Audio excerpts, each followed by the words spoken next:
The pen was already moving when the voice came from the back of the room. Miriam Holt had signed documents her entire career: acquisition papers, restructuring agreements, executive contracts worth hundreds of millions. Her signature was precise, controlled, the kind of handwriting that looked exactly like the person who made it. But as her hand moved toward the bottom line of the Chapter 11 filing, something in the air shifted, not dramatically, not the way it happens in movies. Just a quiet clearing of a throat from somewhere near the service entrance, and then a voice, flat and careful, that said, "Excuse me, I think there's a number that doesn't match." Nobody moved. Then everyone moved at once. Miriam had taken over as CEO of Harwick Capital Group 14 months earlier, at the age of 41, after the previous executive team had quietly imploded under the weight of 3 consecutive quarters of unexplained losses. The board had wanted someone steady, someone who could sit across from creditors without flinching. They had chosen Miriam because she had built her reputation on exactly that: the ability to look at catastrophic numbers and not let her face show what her stomach was doing. She had grown up in Sudbury, Ontario. Her father had driven a transport truck. Her mother had worked evenings at a call center to pay for Miriam's accounting courses at Laurentian. Nobody had handed her anything. She knew what real pressure felt like before she ever sat in a boardroom, which was part of why the past 14 months had been so difficult to process. She had done everything right. She had restructured the portfolio. She had cut overhead. She had renegotiated 3 major debt instruments and brought in 2 institutional investors who believed in the turnaround. And still, somehow, the quarterly numbers kept bleeding. Every time she and her CFO, a sharp-eyed man named Graham, traced the losses back through the ledger, they hit the same wall: a series of intercompany transfers that looked, on paper, like standard operational reallocation. Graham had told her twice that the transfers were clean. He had the documentation, he had the sign-offs. By the morning of the signing, Miriam had stopped asking questions she didn't believe she'd get honest answers to. The creditors had given her until noon. The restructuring firm had sent over their lead attorney. The Chapter 11 paperwork was 37 pages, and she had read every one of them. She had asked everyone except essential personnel to leave the boardroom. That meant Graham, the external legal team, 2 representatives from the creditor group, and a court-appointed observer who had been sitting silently in the corner for 4 days. The room was on the 22nd floor of a glass tower on Bay Street in Toronto. The city glittered below them, indifferent. What Miriam had not accounted for was the cleaning crew. They had been scheduled for 6:30 in the morning. It was now 11:47. She assumed they had finished and gone. She had not thought about the fact that one of them, a man named Patrick Doyle, had spent the last 20 minutes working on a section of floor-to-ceiling window on the far side of the boardroom, the one that looked directly out at the glass partition separating the main table from the secondary meeting space, where the financial projections were still displayed on a wall-mounted screen from the previous day's session. Patrick was 38 years old. He had been cleaning offices in the financial district for 6 years, ever since his wife, Elaine, had died of a pulmonary embolism at 34, 11 days after giving birth to their daughter, June. He had taken the night-to-morning shift because it meant he could be home when June woke up, walk her to school at 8:15, and then sleep until she came home at 3. It was not a glamorous arrangement. It was the only arrangement that worked. He had a squeegee in his hand and a bucket by his knee. He had been doing this particular window since 11:15, moving in long, careful strokes from the top frame down. And because the financial projection screen was directly in his line of sight, he had been looking at the numbers on it intermittently, without particularly meaning to, for the better part of half an hour. Patrick had not gone to university. He had a high school diploma from St. Patrick Secondary School in Thunder Bay and 2 years of community college bookkeeping courses that he had taken online in the evenings after June fell asleep, because he had thought for a while that he might move into accounts receivable work. He had not made the move yet, but the courses had taught him something that most people who worked in financial services eventually took for granted: the ability to read a set of numbers and feel instinctively whether they balanced. The numbers on the screen did not balance. Not in a complicated way, in a way that was, once he saw it, almost impossible to look away from. One of the intercompany transfer figures listed under Operational Reallocation Q3 was $17 million higher on the summary sheet than it was in the detailed breakdown directly below it. The summary pulled the higher number into the total. The detailed line items, if you added them correctly, gave you the lower figure. The gap was small enough that it disappeared in the noise of a 40-page document. It was large enough to account for a substantial portion of the quarterly shortfall that had been driving Harwick Capital toward bankruptcy for the past 3 quarters. Patrick looked at it for a long time. He looked at it the way he had learned to look at numbers in his online courses. Systematically. Without assuming he was wrong just because the document was official and he was holding a squeegee. He was still looking at it when he heard the sound of a chair pushing back from the main table and looked over to see the woman at the head of the table. He didn't know who she was, but she carried herself like every decision in the room was ultimately hers. Lower a pen toward a document. He said quietly, "Excuse me, I think there's a number that doesn't match." The attorney for the creditors turned around first. He was a man named Fletcher, and he had the expression of someone who had been interrupted during a procedure he considered sacred. "This room is restricted," he said. "You'll need to leave." "I understand," Patrick said. He didn't move. "But the number on the summary sheet under Q3 reallocation is $17 million higher than the sum of the individual line items underneath it." Fletcher stared at him. "What?" "The total says $231 million. The line items below it add up to 214. That's the gap." Graham, who had been standing to Miriam's left, made a sound in his throat that was not quite a laugh. "That's a rounding artifact," he said. "It accounts for currency conversion and—" "It's $17 million, Patrick said, still quiet. "That's not a rounding artifact." Miriam had not moved. She was still holding the pen. She was looking at the man by the window, at his gray uniform, his bucket, the squeegee he was holding at his side, and she was remembering something her father had told her once, sitting at the kitchen table in Sudbury after a long run, still in his jacket. He had said, "The most dangerous thing a person can do is assume that someone can't know something because of where they're standing." He had been talking about the mechanic who had spotted a brake problem that 3 garage owners had missed. But the memory was there now, insistent, and she didn't push it away. "Show me," she said. Graham moved toward her. "Miriam, we have 4 minutes before." "Show me," she said again, not louder, just clearer. Patrick crossed the room. He was aware of every set of eyes on him, and he kept his own eyes on the screen. He pointed to the summary line. He pointed to the detailed breakdown. He walked through the arithmetic without commentary, the same way he had learned to do it in his online course. No editorializing, just the numbers, because the numbers didn't need help making the case. The room was very quiet. Fletcher sat down. Miriam put the pen on the table.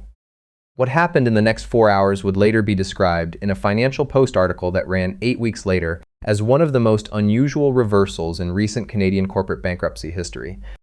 But in the room, in the moment, it felt less like a reversal and more like a slow, terrible clarification.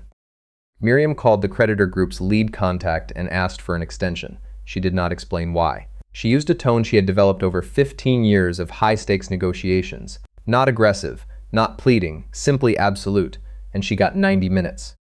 She then asked Graham to walk her through every single intercompany transfer from the past 3 quarters, line by line, on screen, with the detailed breakdowns pulled alongside the summaries. Graham said there was no time. She told him there was 90 minutes and that they were going to use them. He began to sweat, she noticed. She filed it away. By the 40-minute mark, they had found 4 additional discrepancies. None of them as large as the first, but each one consistent with the same pattern, summary totals that were inflated relative to their supporting line items, the difference each time funneling back through the same routing designation. A subsidiary account registered under a numbered company in Alberta with a Calgary address that turned out, when Miriam's assistant pulled it up on a provincial registry, to correspond to a mail forwarding service. Graham stopped pretending the discrepancies were artifacts somewhere around the 43rd minute. He didn't confess. He didn't break down. He simply went quiet in a way that was its own kind of answer and asked to speak to a lawyer. Miriam told him he could use the secondary conference room. She called her board chair. She called the court-appointed observer, who had been sitting very still in the corner for the past hour and a half, and who had been taking notes with an intensity that suggested he had understood what he was looking at well before Miriam had. She did not call the creditors back. She waited until her board chair arrived, presented the discrepancies, and let the mathematics speak for itself. The filing was suspended. A forensic accounting firm was engaged before the end of the day. The numbered company in Alberta was flagged for investigation by the Financial Transactions and Reports Analysis Centre of Canada within 72 hours. The Chapter 11 papers sat unsigned on the boardroom table until someone from the legal team collected them and put them in a box. Patrick had been asked to wait in a small room near the service elevator on the 22nd floor. It was a room that was usually used for storing cleaning supplies, and he sat on an overturned bucket and checked his phone. June had sent him a voice message after school. She was 7, and she was going through a phase where she narrated everything she did in real time, so the message was 2 minutes and 40 seconds of her explaining that she had eaten all her apple slices and most of her sandwich, but not the crusts, and that her friend had told her a joke that she couldn't quite remember, but it had something to do with a penguin. He listened to it twice. He had been waiting for about an hour and 10 minutes when the woman from the boardroom, the one who had been holding the pen, knocked on the door and came in. She pulled a chair from the hallway, set it across from him, and sat down. "I'm Miriam Holt," she said. "I'm the CEO of this company." "Patrick Doyle," he said. "I clean the windows." She looked at him for a moment, not the way the attorney had looked at him, not assessing his right to be in the room. Just looking. "How did you catch it?" she asked. He thought about how to answer that. "I've been taking bookkeeping courses," he said, "online, at night. My daughter goes to sleep early." He paused. "I've been doing this building for 2 years. You look at numbers long enough, you start to feel when they're off." "You said the number without hesitating," she said. 231 versus 214. You had it." "I'd been looking at the screen for about 20 minutes, he said. "I do the east windows last because the morning light makes them harder.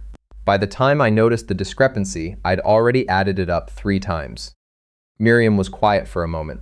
Outside the small room, the building hummed with the sound of air handling and distant phone calls and the ordinary machinery of a company that had, an hour ago, been hours away from ceasing to exist.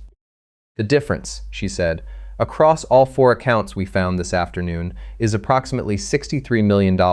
We believe there are more." She paused. "I wanted you to know that. Before the lawyers make it something else, I wanted the person who found it to know what it was." Patrick didn't say anything for a moment. "I have a daughter," he said. "She's 7. Her name is June. Her mother passed away when she was 11 days old." He said it simply, without performance, the way he had learned to say it because he had found that making it smaller didn't actually make it smaller, and making it large didn't help June. "I've been trying to set an example for her. That's mostly what I think about when I'm working." He looked at his hands. "I wasn't trying to be a hero. I just didn't think I should stay quiet when I could see something was wrong." Miriam nodded. It was a slow nod, the kind that comes from hearing something and actually letting it land. "I want to ask you something," she said, "and I want you to take a few days before you answer." He looked up. "We're going to be rebuilding the finance function here from the ground up," she said. "We'll be bringing in an external team to do the forensic work, and after that, we'll need people who aren't compromised by the history of this place, who know how to read a document without skimming." She paused. "I spoke to our HR lead this afternoon. There's a junior accounts verification role opening in the next 60 days. We'll fund the remaining coursework you need to qualify, if you're interested." Patrick looked at her for a long time. "I'd have to find a way to still be there when June wakes up," he said. "We can make the hours work," Miriam said. He nodded, slowly, like he was doing something careful. "Then yes," he said, "I'm interested." The forensic audit took 11 weeks. It uncovered a scheme that Graham had been running, with the help of 2 external contractors and 1 member of the legacy board, for approximately 31 months. The money moved through the numbered Alberta company, through a second entity registered in British Columbia, and ultimately into a series of personal investment accounts. The total was not 63 million. It was, when the full picture emerged, closer to 91.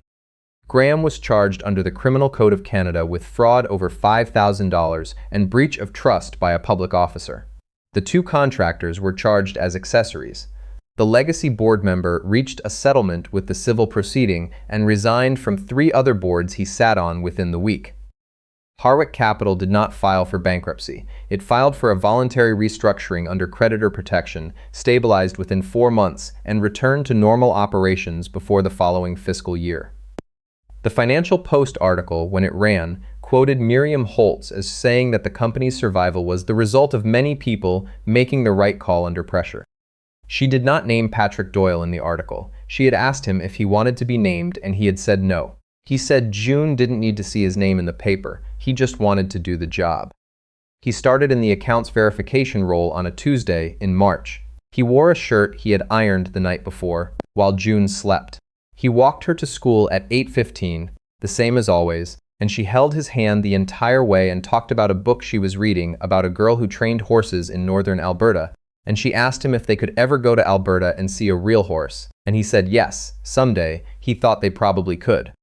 He got to the office at 9. His desk was on the 14th floor, 2 floors above the cleaning supply room, where Miriam Holt had sat across from him on a folding chair and told him what his afternoon had been worth. The numbers on his screen that first morning were clean. He checked them anyway, the same way he always had, carefully, systematically, without assuming that something was right just because someone official had put it there. That was the thing about numbers, he had learned. They didn't care who was looking at them. They were either right or they weren't, and if you looked long enough and carefully enough, they would always tell you which one. I keep thinking about Patrick standing in that boardroom with a squeegee in his hand, knowing exactly what he was looking at and saying it out loud anyway. That's the part that stays with me, not the fraud. Not the $91 million, not even the fact that a man cleaning windows caught what a room full of creditors, lawyers, and financial executives had missed for 31 months. What stays with me is the moment before he spoke, because he had every reason to stay quiet. He was in a restricted room. He was wearing a uniform. There were lawyers at that table who had never once in their careers been interrupted by a cleaning crew, and from the look on Fletcher's face, they intended to keep it that way. Patrick knew all of that. He spoke anyway. There's something in that I find myself returning to, and I think it comes down to 3 things that don't get talked about together often enough. The first is integrity, not the word on a company's website, but the actual thing, the version that exists when no one is asking you to have it, and nothing is guaranteed if you do. Patrick didn't speak up because someone was watching. He spoke up because he had looked at the numbers carefully, and he knew they were wrong. And he couldn't reconcile staying silent with the kind of person he was trying to be for June. That's what integrity actually looks like. It's not dramatic. It's just a decision you make when it would be easier not to. The second is knowledge, and I mean knowledge that was earned, not assumed. Patrick hadn't walked into that boardroom carrying a credential. He had sat at a kitchen table at 11 o'clock at night after his daughter was asleep, working through online bookkeeping courses because he thought it might someday matter. It did, not in the way he planned, maybe, but it did. I think about how easy it would have been to look at that screen and feel uncertain, to think, I'm probably wrong, the people at that table know more than I do. He didn't. Because he had actually done the work of learning, he could trust what he was seeing. That kind of knowledge is quiet, and it's slow, and it doesn't announce itself, but it is exactly the kind that holds up under pressure. The third is persistence, the ordinary, unglamorous kind that doesn't make for a good story until suddenly it does. 6 years of early morning shifts. 2 years of night courses. Every morning walking June to school, holding her hand, listening to her talk about horses and jokes she couldn't quite remember. He hadn't been waiting for a moment. He had just been showing up, day after day, building something in the dark. What happened in that boardroom was cause and effect as plainly as I've ever seen it. Graham cut corners and hid behind complexity, and the complexity eventually collapsed under the weight of one person paying honest attention. Miriam had built her whole career on doing things the right way, and when the moment came, she had the judgment to listen to someone that every other person in the room had dismissed. Patrick had spent 6 years being invisible, and the habits he built in that invisibility, the care, the thoroughness, the willingness to speak even when it cost him something, turned out to be exactly what the situation needed. I don't think life always works out that neatly, but I do think that what we practice in private is what we become in public, whether we intend it or not. Patrick wasn't performing integrity for an audience. He was just the same person in that boardroom that he was at the kitchen table at 11 at night, doing the work because the work mattered. That's the only version of a person that holds up when it actually counts.